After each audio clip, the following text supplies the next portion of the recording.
please join me in welcoming Paul Meshanko.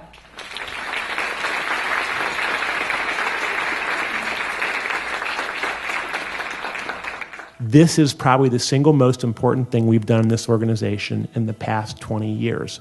This is nothing less than a culture change. You can drive extraordinarily consistent business results by focusing on something like the emotional infrastructure of your workforce, and respect is a great platform for doing that. Looking for the perfect speaker for your next conference or meeting? Finding the right presenter, one that is educational, credible, and entertaining, can set a positive tone for the entire event. Author, speaker, and business leader Paul Meshanko is guaranteed to do just that and more. So how was work, Tammy? How was work today? And you say, fantastic, I really felt tolerated today. How many of you think that would be a ringing endorsement for an absolute best-in-class place to work? Not so much, right? With over 2 decades of experience, Paul's unique ability to capture the attention and imagination of audiences of all sizes has made him a favorite with both event organizers and their audiences. His experience and credentials are impeccable. Having presented on 5 continents, Paul has addressed tens of thousands of people of all ages and backgrounds, effectively reaching almost any audience imaginable.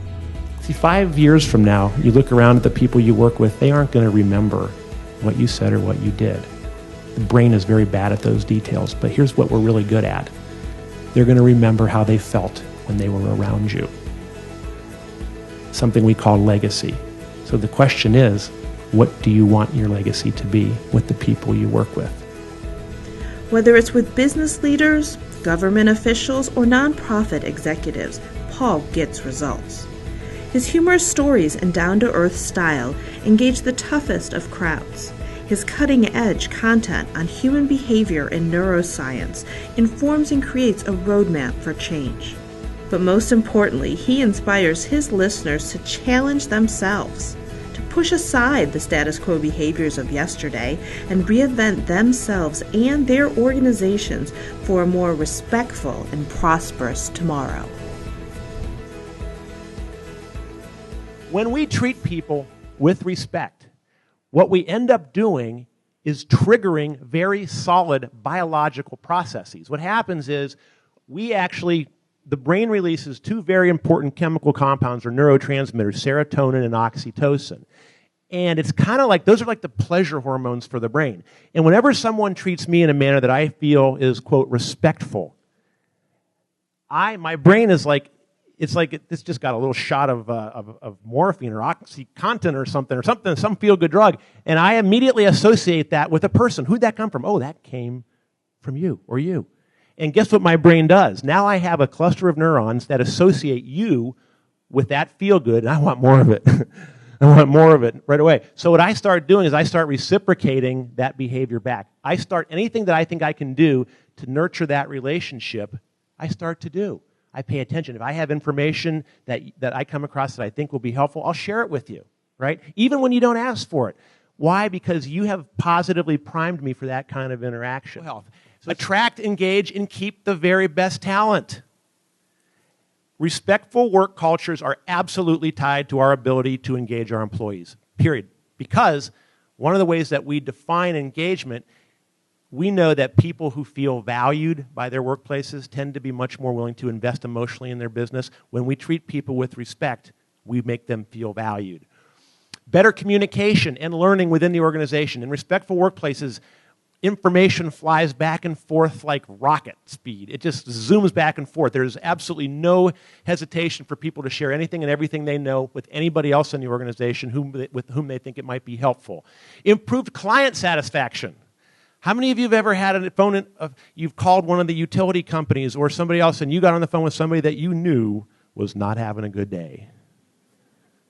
When we have respectful interactions internally, it tends to become external also with anybody who's in a customer-facing position.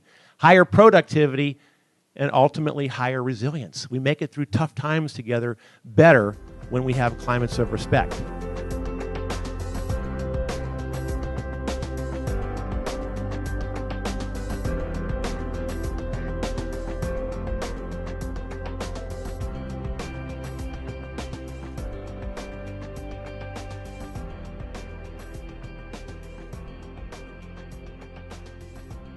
One of the biggest reasons organizations don't change is because their vocabulary won't let them.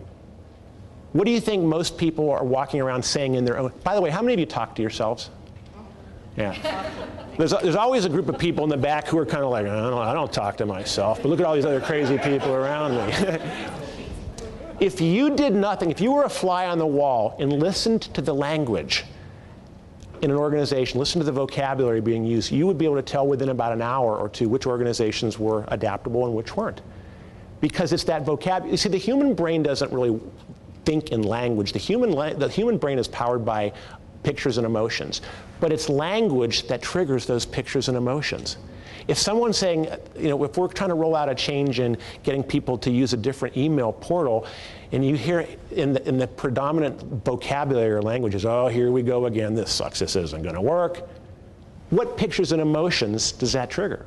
So we have to challenge our own vocabulary internally, but we also, in conversation with other people, we have to really watch and make sure that we're using the language that triggers the right pictures and emotions. Now, okay?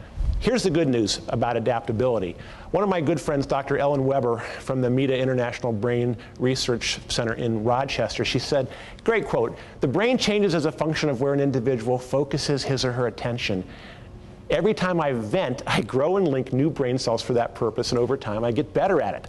That's the myelination process. Every time we walk down an already existing highway, it's like laying more asphalt on that highway. But the good news is this.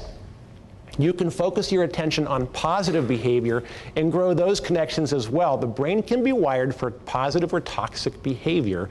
It's up to each individual to decide which will become more predominant. How many of you are thinking, that's great news? How many of you are thinking, that's bad news? That means I'm the one responsible for this. It really is, the topic, the actual term we use is neuroplasticity. And neuroplasticity, the research shows that our brains are almost fully flexible, plastic, if you will, able to develop new thought patterns, new skills, new attitudes, all the way up into our 80s or beyond, as long as we're willing to take ownership for that change. And we're willing to do things a little bit awkwardly and uncomfortably until we get to those better places. And the good news is you can do it for yourself, you can influence and lead other people, but you can't do it for them.